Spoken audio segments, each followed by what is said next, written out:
Ayan, magluluto tayo ngayon ng lauoy. Meron tayong, ayan, fresh na mushroom. Ayan o, mushroom.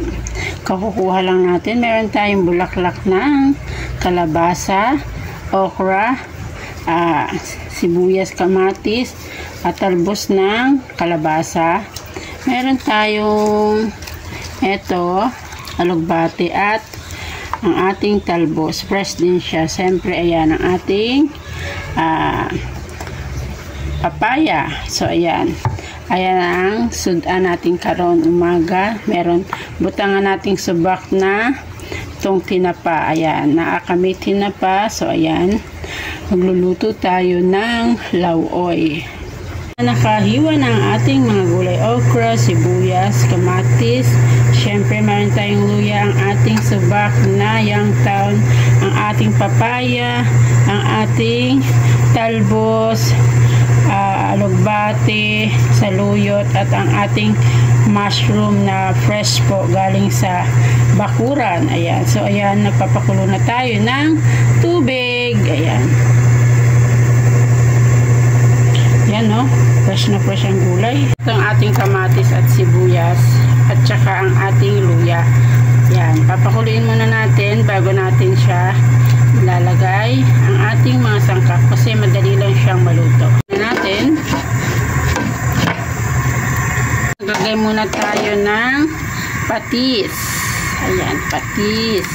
Ang ating pang-alat sa ating gulay. So, ayan, ang beef cubes, ilagay rin natin.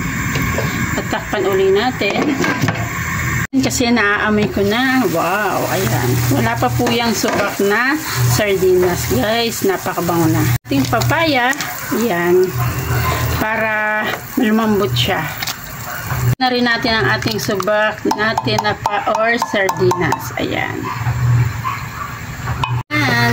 Wow, luto ng ating papaya. So, ilagay na natin ang ating okra. Fresh po yung ating okra. Ayan. Wow. Huli na natin ilalagay ang ating mushroom, saluyot, alugbate, talbos. Ayan. Huli na natin siyang ilalagay para hindi siya malutong maigi. Papanuli natin. Lagyan na natin ang ating mga fresh gulay from Bakuran Backyard. Bakuran Backyard. Ayan. No, it's my own plant. Mga mamsi, sariling tanim po yan. Ayan. Wow. Sabaw pa lang, ulam na. Panahon ngayon, kailangan talagang mag-budget, magtanim para makatipid. Ayan. Ayan. Maraming pong salamat sa panonood. Don't forget to like, share, and subscribe. Magandang buhay!